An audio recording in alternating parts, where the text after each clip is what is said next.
အားလုံးပဲမင်္ဂလာပါဒီကောင်းစဉ်လေးကတော့ N-acetylcysteine system အကြောင်းလေးကိုဒီမှာပြောပြပေးမှာဖြစ်တယ်ပေါ့နော်အဲ့တော့ N-acetylcysteine system ကိုအကုန်လုံးသိတယ်ပေါ့နော်ဒီဆေးရတကယ်တမ်းပြောမယ်ဆိုရင်တအားကိုအသုံးများတယ်ပေါ့နော်တကယ် clinical မှာလည်းအသုံးများတယ်เนาะနောက် community ထဲမှာလည်းအသုံးများတယ်เนาะအဲ့တော့အထူးသဖြင့်ဒီ covid ကာလမှာဆိုရင်အမတို့ဒီ medical ဘက်ကလူတွေတွေမဟုတ်ပေါ့နော် non medical ဘက်ကဒီလူတွေတောင်းမှာပဲဒီ mucor တို့ nuclear တို့ဆိုတာကမသိတလောက်ကိုမရှိဘူးပေါ့နော်တော်တော်လေးကိုပဲအသုံးများပြီးတော့တော်တော်လေးကိုနာမည်ကြီးသွားတဲ့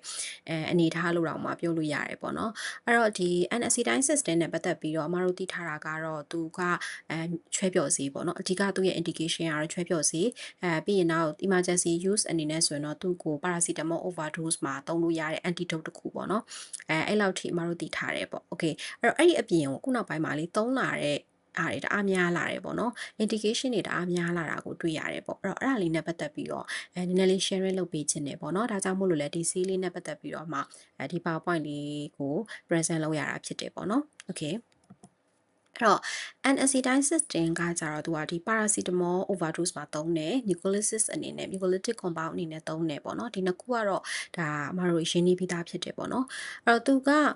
well established safety profile ပေါ့နော် safety profile အရင်ကောင်းတယ်ပြောချင်တာကဘာလဲဆိုတော့သူကဟိုတော်တော်လေးကိုပဲ safe ဖြစ်တယ်သူ့မှာလေ side effects တွေပါတယ် overdose ဖြစ်တာတွေပါတယ်မကြု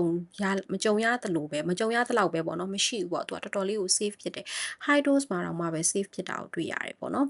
်နောက်တစ်ခုသူ့မှာအဓိကအရှင်ကဘာလဲဆိုတော့သူက antioxidant နဲ့ anti inflammatory ဆိုတဲ့ action နှစ်ခုပေါ့နော်အဲ့ဒီနှစ်ခုကသူ့ရဲ့အဓိက main action ဖြစ်တယ်အဲ့နှစ်ခုကြောင့်မို့လို့လေသူက indication တွေအများကြီးမှာeffective ဖြစ်နေတာကိုတွေ့ရတယ်ပေါ့နော်နောက်တစ်ခုကကျတော့သူ့ကိုဒီ FDA နဲ့ WHO ကနေပြီးတော့မှသူ့ approve လုပ်ထားတာကတော့ essential drug ပေါ့ essential drug ဆိုတာက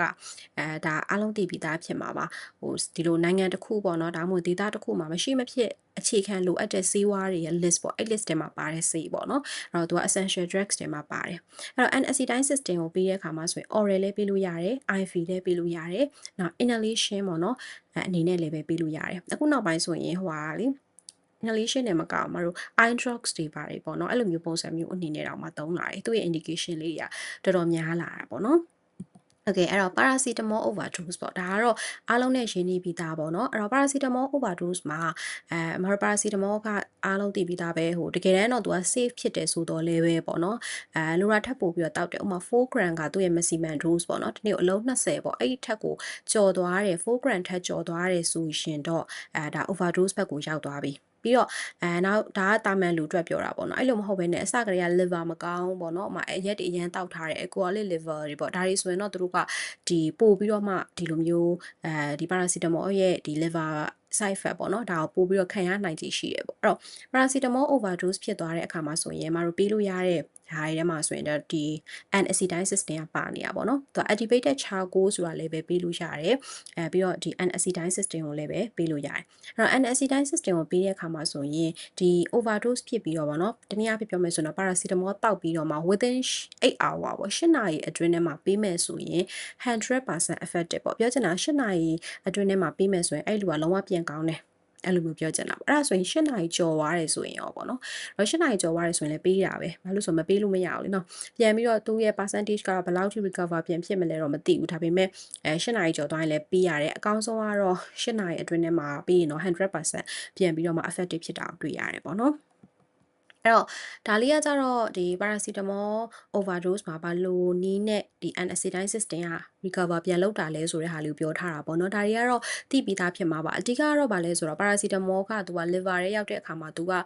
သူ့ရဲ့ metabolism ကပေါ့နော်သူကမှ glucuronidation and sulfation ဆိုတဲ့ pathway ရှိတယ်နောက် CYP 450 ဆိုတဲ့ pathway ရှိတယ်အဲ့တော့ overdose ဖြစ်သွားတဲ့အခါမှာဆိုရင်ပထမဒီ pathway ကမသွားတော့ဘူးမသွားတဲ့အခါမှာဒီဒုတိယ pathway မှာပဲစုံသွားတဲ့အတွက်ကြောင့်မို့လို့အဲ့ဒီမှာ NAPQI လို့ခေါ်တဲ့ဒီ toxic compound ပေါ့နော်အဲ့ဒီ compound ကြီးကစုပုံလာတယ်ပေါ့စုပုံလာတဲ့အခါမှာအဲ့ဒီ compound proteins တွေနဲ့သွားပေါင်းတဲ့အခါမှာဒီသူ liver ကိုသွားပြီးတော့ liver cell တွေကို toxic ဖြစ်စေတာပေါ့နော် liver cell တွေကိုပျက်စီးစေတာပေါ့နော်ဒါလေးပေါ့အဲ့ခါကျတော့ဒီ N-acetylcysteine system ကိုပေးလိုက်မယ်ဆိုရင်ကျတော့ तू က N-acetylcysteine system ကသူ့ရဲ့နာမည်အတိုင်းပဲ तू က cysteine ဆိုတဲ့ amino acid ကနေဆင်းသက်လာတာဆိုတော့တနည်းအားဖြင့်ပြောမယ်ဆိုရင် तू က cysteine ဆိုတာ glutathione ရဲ့ precursor ပေါ့နော်အဲ့တော့ तू က glutathione ကိုထုတ်ပေးတာပေါ့အဲ့ခါကျတော့ဒီ glutathione တွေ तू ကပြန်ပေးလိုက်တယ်ပြန်ပြီးဖြည့်ပေးလိုက်တဲ့အတွက်ကြောင့်မို့လို့ဒီ NAPQI နေဖြစ်တာကိုနည်းသွားတယ်ပေါ့နော်အဲ့လိုနည်းနဲ့ तू ကဒီ toxicity ကို short ပေးတာ ဒီလိုမျိုးလေးပေါ့နော်အဲ့တော့ဒီတကယ်လို့ paracetamol poison နဲ့ပတ်သက်ပြီးတော့မှအသေးစိတ်လေးဖတ်ချင်တယ်ဆိုရင်ဒီ link လေးမှာသွားဖတ်လို့ရတယ်ပေါ့နော်ဒါကကြာ recapam ဆိုတဲ့ဟာပေါ့နော်အဲ့ link လေးပေါ့အဲ့ link ကလေအမကလည်းဒီ paracetamol overdose လိုက်ဖတ်ရင်းနဲ့ဒီ link ဒီ website ကိုတွေ့သွားတာပေါ့နော်ရေးထားတာတော်တော်လေးကိုစုံတယ်ပြီးတော့ infographic ပုံလေးတွေနဲ့လေသူကတေချာလေးလုပ်ပေးထားတာလေးတွေ့ရတယ်ပေါ့နော်အဲ့ဒါလေးတကယ်လို့ကိုကအဲ့အကြောင်းဖတ်ချင်တယ်ဆိုရင်အဲ့ link မှာသွားဖတ်လို့ရပါတယ်အဲ့တော့paracetamol overdose ဖြစ်တဲ့အချိန်မှာမတို့ပေးမဲ့ dose ပေါ့နော် dose ကကြတော့ IV ရှိရ oral ရှိရဒါပေမဲ့အများစုက IV ပဲသုံးကြတာများတယ်။ဘာကြောင့်လဲဆိုတော့စဉ်းစားကြည့်လေ तू က overdose ဖြစ်နေတဲ့အရင်လည်းအရေးကြီးနေတယ်ဆိုတဲ့အခါမှာ oral ဆိုရင်ကြတော့တိတ်တော့အဆင်မပြေဘူးပေါ့နော်။အဲ့တော့ IV ပေးတဲ့အခါမှာဆိုရင်မတို့ပထမဦးဆုံး loading dose ပေါ့နော် initial အနေနဲ့150 mg per kg ကိုတစ်နာရီပေးတယ် infusion ပုံစံနဲ့ပြီးသွားတဲ့အခါမှာ50ပေါ့နော်ပြန် short လိုက်တယ်50 mg per kg ကိုနောက်ထပ်4နာရီပေးတယ်ပြီးရင်100 mg per kg ကို16နာရီဆက်ပေးရတယ်ပေါ့နော်ဒါကသူ့ရဲ့ပုံမှန် regular ပေါ့တကယ်လို့ oral ပေးမယ်ဆိုရင်လည်း24နာရီအတွင်းထဲမှာဖြစ်နိုင်တဲ့လောက်မြန်ပေးရမယ်အဲ့တော့24နာရီအတွင်းလို့သူပြောရဲဆိုပေမဲ့24နာရီတိစောက်အောင်မှာမဟုတ်ဘူးမြန်နိုင်သမျှမြန်ပေးရမယ် oral solution ပုံစံအနေနဲ့ပေးလို့လည်းရတယ်အခုအမတို့သုံးနေတဲ့ effervescent tablet တွေကိုရေးဖြော်ပြီးတော့လည်းပဲပေးလို့ရတယ်ပေါ့နော်အဲ့တော့ loading dose ကကြတော့140 mg per kg maintenance ကကြတော့70 mg per kg ပေါ့နော်အဲ့ဒါကြတော့17 doses ပေါ့နော်18ကြိမ်လောက်ထိ dose က18 dose လောက်ထိပေးရတယ်တကယ်လို့ဂျားထဲမှာအန်နာတွေပါဖြစ်တယ်ဆိုပြန်ပေးရတယ်ပြီးတော့ oral ကနေနဲ့အလုံးရှုပ်တယ်ဆိုတဲ့အခါမှာ IV နဲ့ပဲတွားကြတာများတယ်ပေါ့နော်အဲ့တော့ဒါက paracetamol overdose အကြောင်းပြီးသွားပြီပေါ့နောက်တစ်ပိုင်းကကြတော့ mucolytic ပေါ့ mucolytic အနေနဲ့သူ့ကိုသုံးတာကသူကတော့အဲ့လိုမျိုးပေါ့နော်အဓိကကသူကဟို disulfide bond တွေကိုသူကဖြတ်ပေးတာပေါ့ဒါကတော့ဟို mucolytic ရဲ့ mechanism ကတော့ထွေထူးတော့မဟုတ်ဘူးအဓိက mucus တွေကိုသူဖြော်ပေးတယ်အဲ့ဒီခါကျတော့ရေကျဲသွားတယ်ပေါ့ကျဲသွားတဲ့ခါကျဒီကြက်နေတာတွေအကုန်လုံးသက်သာသွားတယ်ပေါ့ဒါပဲเนาะအဲ့တော့သူကဒီကြက်နေဒီအရေပြစ်နေတဲ့ဟာတွေ mucus တွေပေါ့နော်inspirated ဆိုတာလည်းအဲ့လိုမျိုးပဲဖြစ်နေတဲ့ mucus တွေကိုသူက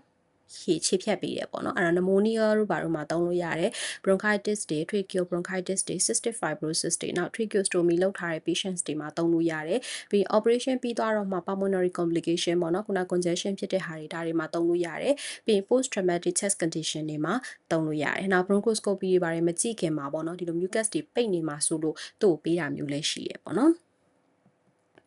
အဲ့တော့ဒါကတော့ဒီ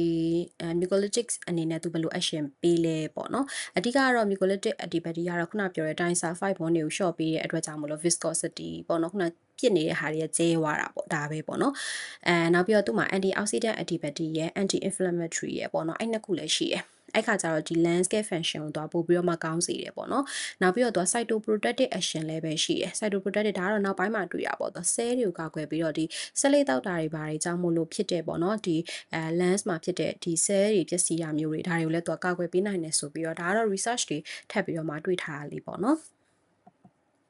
အဲ့တော့ dose အနေနဲ့ပေါ့နော် dose အနေနဲ့ကတော့မတို့ဒီ mucolytics အနေနဲ့ဆိုရင်ပုံမှန် dose တွေအများဆုံးသိတာတော့ oral ပေါ့အဲ့တော့ oral ရတယ်နောက် endotracheal ရတယ်နောက် inhalation or respiratory ရတယ်ပေါ့နော် endotracheal ပေးတာတော့ရှားပါတယ် inhalation or respiratory ကတော့ပေးတယ် clinical work တွေထဲမှာ10% solution ဆိုပြီးတော့မှတစ်နေ့ကို3ချိန်ကနေ4ချိန်ပေါ့နော်အဲ့လိုလေးပေးလေးရှိရယ် oral ကကြတော့သူကဒီ granule လေးတွေလည်းရှိရဒါကတော့အများကြီးပဲရှိရလေနော် attain တို့ဘာလို့ရှိရနောက် nuclear တို့ဘာလို့ရှိရ granule ပုံစံရှိရ effervescent ပုံစံရှိရဆိုတဲ့အခါမှာ granule လေးတွေကကြတော့တစ်နေ့ကို2ချိန်ကနေ3ချိန်ပေါ့နော်200 mg ပေးရ effervescent ဆိုရင်တော့600 mg တစ်နေ့ကိုတစ်ချိန်ပေါ့နော်ပေးလို့ရှိရဒါသူ့ရဲ့ပုံမှန် dose ကိုပြောတာပေါ့အဲ့တော့ဘယ်လောက်ပေးရမယ် duration ဘယ်လောက်ပေးရမယ်ဆိုတာကတော့ဒီယောဂဘယ်လောက်ဆိုးလဲပေါ့နော်ပြီးရင်သူ့ရဲ့ symptom တွေဘာတွေပေါ့နော်ဒါတွေကိုတစ်ချက်ကြည့်ပြီးတော့မှရက်ဖြတ်လေးရှိရပေါ့နော်အဲ့တော့သူ့ရဲ့ mechanism ပေါ့အဲ့တော့ပြန်ပြောကြည့်မယ်ဆိုရင်အခုဒါပြောခဲ့တာဆိုရင် indication ထဲမှာဆိုရင် indication နှစ်ခုပေါ့နော်အဲ့နှစ်ခုနဲ့ပတ်သက်ပြီးတော့သိသွားပြီပေါ့အဲ့တော့တကယ်တော့ဒါတွေမကောက်သူ့မှာတခြားသုံးလို့ရတဲ့နေရာတွေလည်းရှိသေးတယ်ပေါ့နော်ဒါကသူ့ရဲ့ mechanism ကိုပြန်ခြုံပြီးတော့မှပြောလိုက်တာပေါ့နော်အဓိကတော့ antioxidant action က direct လည်းရှိတယ် indirect လည်းရှိတယ်ဒီ indirect antioxidant action ကြောင့်မို့လို့လေခုနဒီ paracetamol overdose တို့ဘာလို့မှသူကသုံးလို့ရတာ direct ကကြောက်တော့ killing လုပ်နိုင်တဲ့ action ရှိရပေါ့နော်ပြီးရင်နောက် anti inflammatory action လည်းရှိရ disulfide တွေကို break လုပ်နိုင်တဲ့အတွက်ကြောင့်မို့လို့သူ mucolytics အနေနဲ့သုံးတာပေါ့အဓိကတော့ဒါပဲပေါ့နော်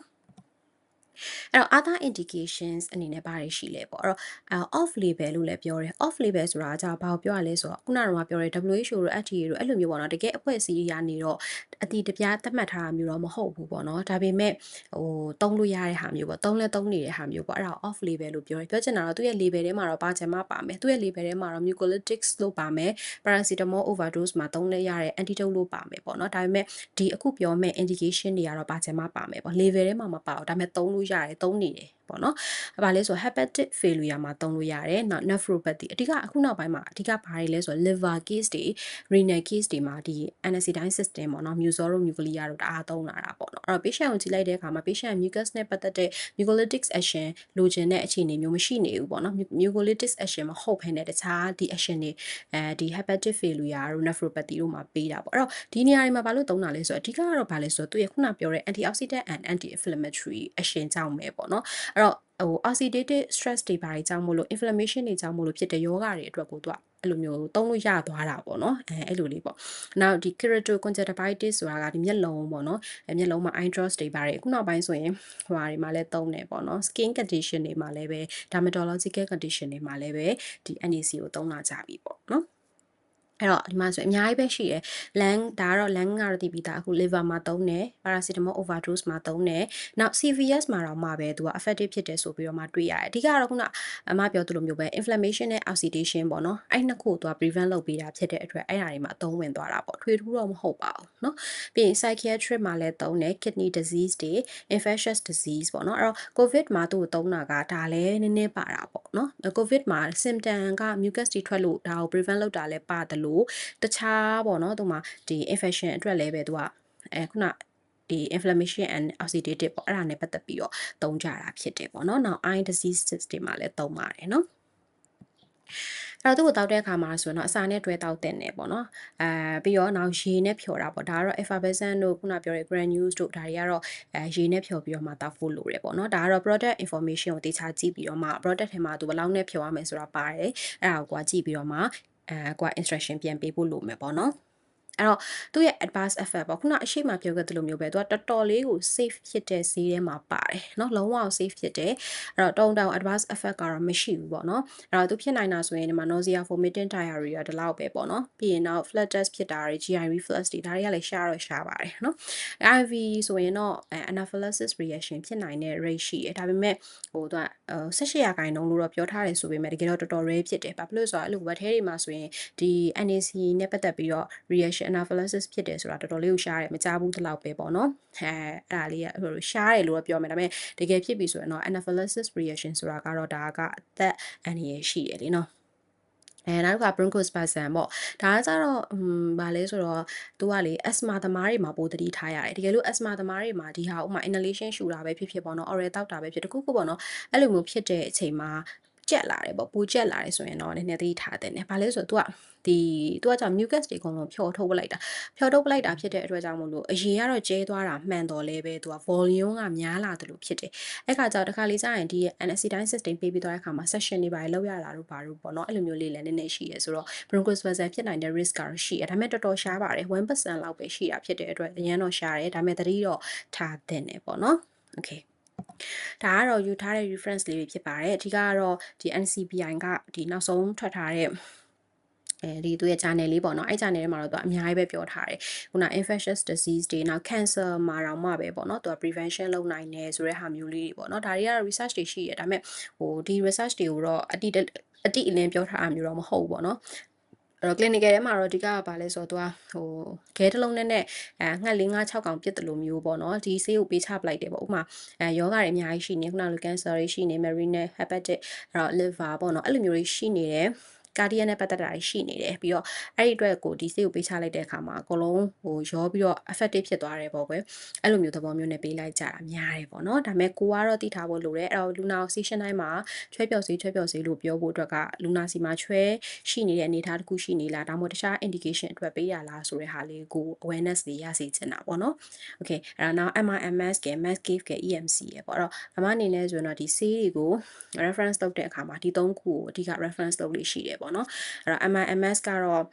ဒါကတော့မြန်မာနိုင်ငံမှာလည်းရှိတယ်ပေါ့နော်တခြားနိုင်ငံတွေမှာလည်းရှိတယ်ဒါကတော့ဟိုဆေးသူက product တွေဥပမာအထူးသဖြင့် brand ပေါ်မှာမူတည်ပြီးတော့မှသူကရေးထားတာအခြေခံတာဖြစ်တဲ့အတွက်ကြောင့်မို့လို့ဒါလေးတွေလည်းအသုံးဝင်တယ်ပြီးတော့ Medscape ကတော့သူက clinical နဲ့ပို့ပြီးတော့ဆိုင်တယ်အထူးသဖြင့် dose တွေပါကြည့်ဖို့အတွက်အသုံးဝင်တယ်ဒါပေမဲ့တချို့ဆေးတွေကကြာ Medscape ထဲမှာမရှိဘူးပေါ့နော်ပြန်နောက်က EMC ပေါ့ EMC ဆိုတဲ့ website ကသိရသူလည်းရှိမယ်မသိသေးတဲ့သူလည်းရှိမယ်အဲ့ဒါလေးလည်းတော်တော်လေးသုံးဝင်တယ်သူကအဓိကကတော့အချက်လက်တွေအများကြီးစုံလင်တယ်ပေါ့နော်နောက်ဒီကအပြင်ထပ်သုံးတာတော့ BNF ပေါ့နော်အဲ့ဒါလေးတွေကတော့အများဆုံးသုံးပြတဲ့ reference လေးတွေဖြစ်ပါတယ် okay အဲ့တော့ကျေးဇူးတင်ပါတယ်နောက်ထပ်ဗီဒီယိုတစ်ခုမှာတော့နောက်ထပ်ဈေးတစ်မျိုးမျိုးပေါ့နော်အဲ့ဒါပြောပြမယ်